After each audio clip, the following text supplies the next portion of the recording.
192, first shot 99.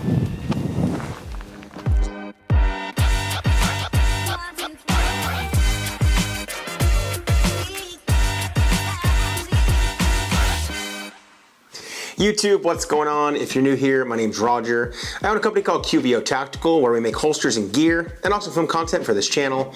In today's video, we are checking out a highly anticipated gun from the guys over at Sig Sauer. I'm talking about the new Sig P365XL Spectre Comp.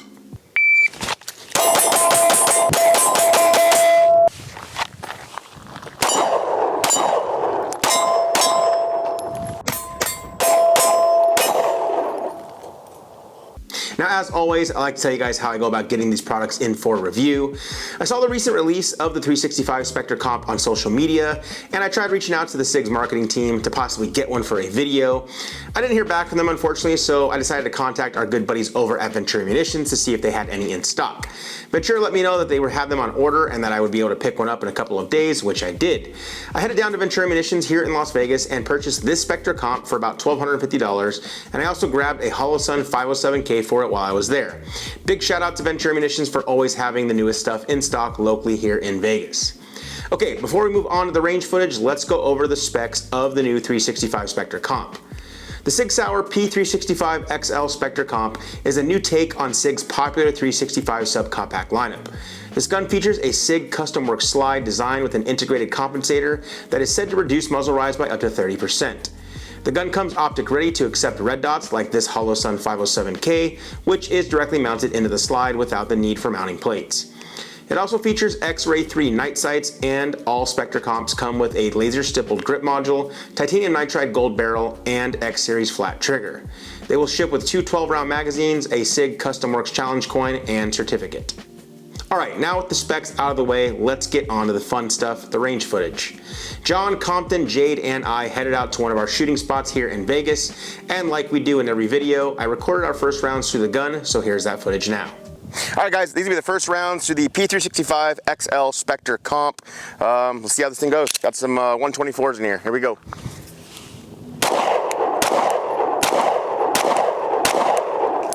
Okay, tracks really well. Immediately, like that, I can see the dot the whole time. Just boom, right back on target, immediate back on target, immediate back on target. Yeah, nice. All right, you guys try. All right, Jade's gonna give it a whirl now. It's 5 rounds through the new Spectre Comp, her first rounds. Here we go.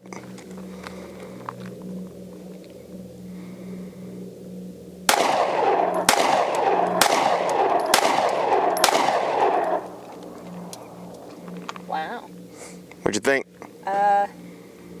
It's a little scared of it, not gonna lie, but actually shooting it, it feels really good. Yeah. All right, John's gonna give it a whirl. 5 rounds to the new P365 Spectre Comp. Go for it, bud.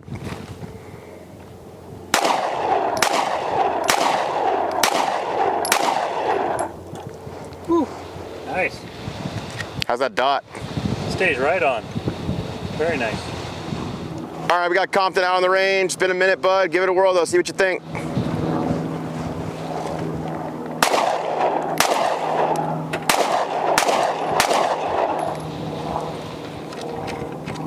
Nice. What you think? You've been making holsters for this thing all day long. How do you like shooting it? It's good. It's back on target real quick. So right away, we all noticed that it was a flat shooting gun for sure. I found it to be a little louder with the integrated comp. I think it surprised both Jade and I, as it was definitely louder than what we're used to shooting my Z365 from Zev, which isn't compensated. Regardless, it still tracked really well, and we were able to keep that dot in our line of sight. After our initial shots, I zeroed in my Holosun 507K. This optic has pretty much been my go-to for all of my subcompact carry guns. The housing is metal, the glass is clear, and the battery loads from the side. That all coupled with its awesome reliability is why it's my go-to. Another thing I really like is that the 507K has its audible and tactile adjustments when zeroing. This makes it quick and easy to get a nice zero when you're out on the range. I was recently asked how I zero my handguns and at what distance. I use the 10-yard zero as I think that would be the farthest distance that I would be using a handgun for in self-defense. Additionally, I use a bench rest so that I can get the most accurate shots.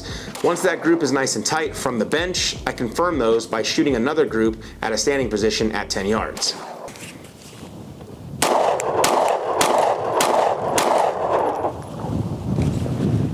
After After getting this thing zeroed, I wanted to run everyone through some drills on steel.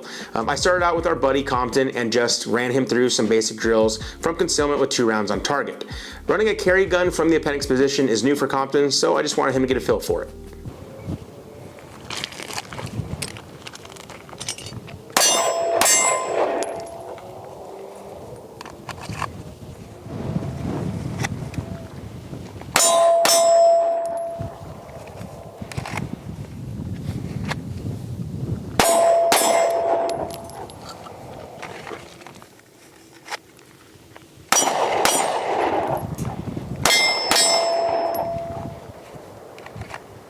I then had John and Jade run this drill as well. However, as they progressed, I then had them try transitioning between the 2 steel targets using the Holosun 507K.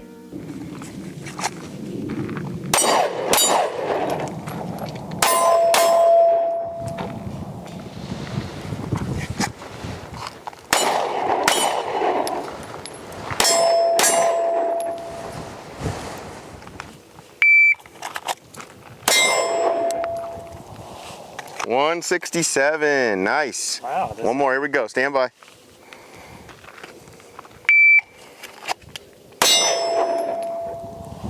$174. What you think, man? Pretty nice. Just getting used to the grip angle and getting used to grabbing and everything, but it shoots really nice.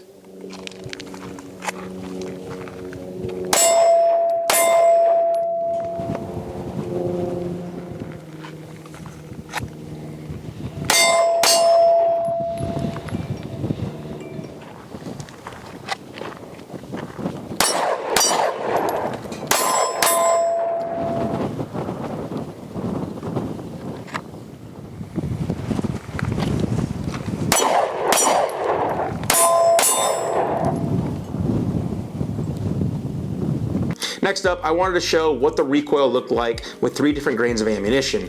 I used some 124 grain, some 147 Winchester Rangers, and some 90 grain plus P ammo from Ultimate Ammunition. All right, first 4 rounds, 124s, here we go.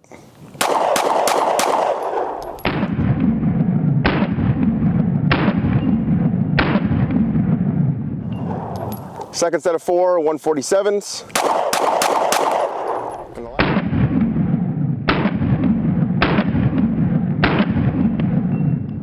And the last 4, Ultimate Ammunition, 90 grain, blue line.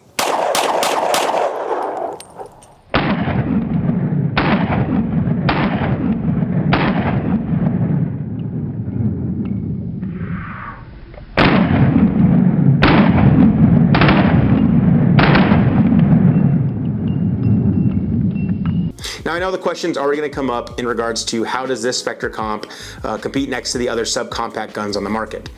As you all know, we've already filmed videos on the Parker Mountain Machine 365 Comp and our Zev Z365. In the future, I will make a video showcasing all of the subcompact platforms across the board with what we have. However, for this range trip, I only brought out my Springfield Hellcat RDP with Comp and my ZevTech Z365XL, which is not ported.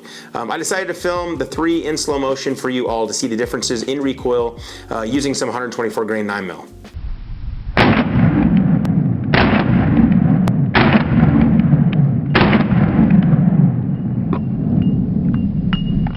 I figured this would hold you guys over until we do the full video on the different subcompacts on the market.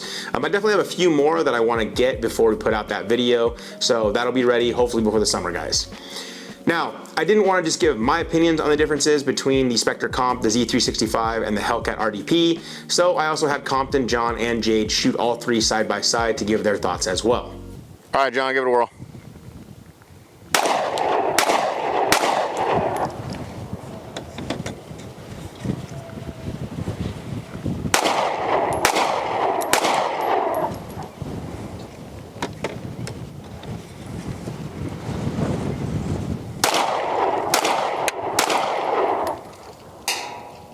All right, so shooting the Spectre Comp, the Z365XL with no porting, and then the Hellcat RDP with their threaded on port. What do you, or compensator, what do you think? I think the Spectre Comp felt pretty good. Did you notice a difference? Yeah, a little bit. All right, 3 rounds each, give it a whirl.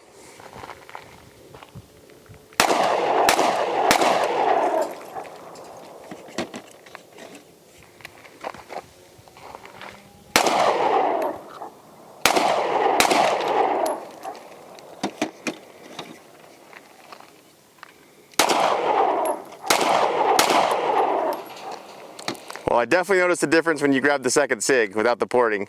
Yeah, the Spectre is definitely way flatter than the other two. So, and it feels better in the hand, so. All right, Jay, give it a whirl.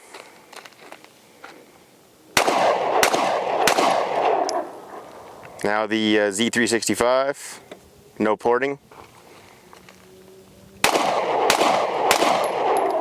And lastly, the Hellcat RDP.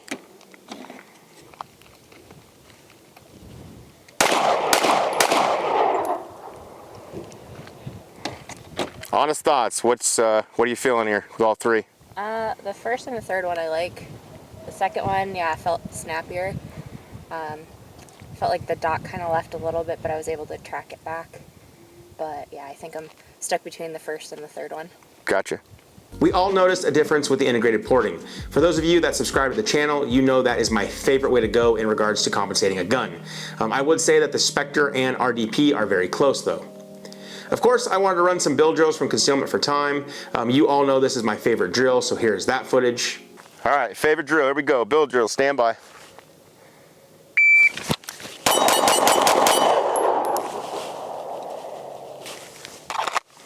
It's 210, first shot, 110. And tack mag real quick here.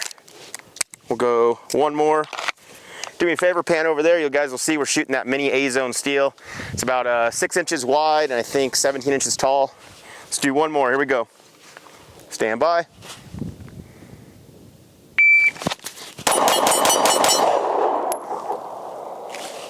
About 7 yards away with a 207, first shot again, 110. But guys, I really like using this, especially for build drill stuff, because as you guys can see, me standing next to it, super tiny target, instant gratification hitting that steel, so try it out.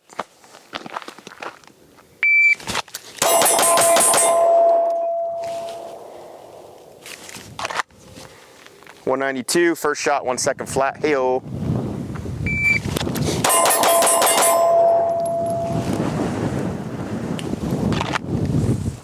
.192, first shot, 9.9.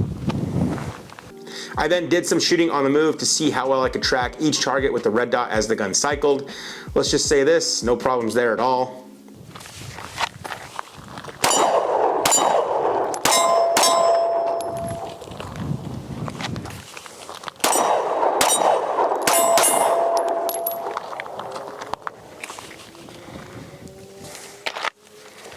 It was at this point that the sun started setting, so we had a little bit of a low light situation. I figured that this was a perfect opportunity to ensure that the Streamlight TLR7 sub and the Spectre Comp played nicely together. This setup is extremely easy to use because of the controls. If you're someone who likes momentary controls, you're able to use a thumbs forward grip and actuate the light while still shooting. My hand does not slip off of the controls from the recoil, and I was able to track my dot and keep my target visible with light. If you want to shoot single-handedly by activating the light with your trigger finger and then engaging your target, that is very easy to do as well. Lastly, you can activate the weapon light into its constant on mode, engage your target with rounds, and then turn off the light as well. I'm extremely impressed with the new lineup from Streamlight, especially in regards to their controls. It is my opinion that as weapon light technology evolves and improves, I appreciate when companies provide both momentary and constant features, as in my opinion there's a time and place for both. Now before I give my final thoughts, I did want to show you all something I noticed with the trigger while out on the range. I found that this model did have a little more take up than what I am used to in regards to the trigger. Here's what I mean. Alright guys, so something I did notice when I was zeroing the gun, I did feel a lot of pre-travel before you hit that wall. Coming from 2011, 1911s, I'm used to a little less pre-travel, but once you get to that wall, there's still a little more creeping on the trigger before it breaks. You can kind of see it there. Reset, nice, audible, tactile, you can feel it, but again, here's that wall, and I slowly keep pressing. There's still more to go past that wall before the shot breaks. So, I mean, it'd be nice if it was adjustable. I do like that it is titanium nitrated coated though to match that barrel. But again, here you go to that wall, more creep. So, but once you get it down though, reset press, reset press, reset press, good to go. Okay, so my overall thoughts on the new Sig P365XL Spectre Comp. I think that Sig did a really good job with it. I'm a fan of integrated ports, and I think they nailed it both in regards to function and aesthetics. I like that the rear sight is not part of the optic plate as with the other 365 variants. I still prefer to have backup irons, especially when there are ones like these that co-witness really low in the window so that you don't even notice them until you're looking for them because now you need them. I do wish we could see a lower price point though, like something sub $1,000, as there are other subcompacts on the market that include an optic and are priced there. I also understand the business side of it, as I know a lot of people are going to see this gun and really want it, like myself. This will most likely be one of my carry guns, especially during the summer months. In this configuration though, you're looking at $1,250 for the gun, another $300 for the optic, another $100 for two 15-round mags, as they're $50 each, and lastly $100 for the light, which is the TLR7 sub. Altogether, this ends up being around $1,850 if you throw in our Wingman appendix holster that we were using in this video. This is definitely on the higher end scale, but what's that old saying? You get what you pay for. Oh, so one thing I do want to note though about the TLR7 sub weapon light, I noticed that after the range session where we shot about 400 rounds, there was a little bit of marring and damage to the accessory rail. The light isn't coming loose or anything, but it has definitely dug itself in there for sure. Something I'll keep a watch of. Luckily, if I do have to replace the grip guys, the module, it's an easy thing to do since the FCU is the actual firearm and not the grip module. Definitely something else I really like about the new SIG firearms. Well guys, that's gonna wrap up this review on the new SIG P365XL Spectre Comp. I hope you guys all enjoyed the video. If anyone from the SIG marketing team is watching this, please reach out guys if you wanna work on any projects. We like your stuff a lot and we filmed a bunch of content on your guns already. Guys, if you like what you saw today, please give us a thumbs up down below, as that does help out the channel. If you're new here, please consider subscribing, as we post new videos every week. If you want to further support our content, please check out that Patreon link down below. Our Patreon members are a huge reason why we can keep making these videos for you guys all to watch, so huge shout out to them. Thank you as always, and I will see you in the next video.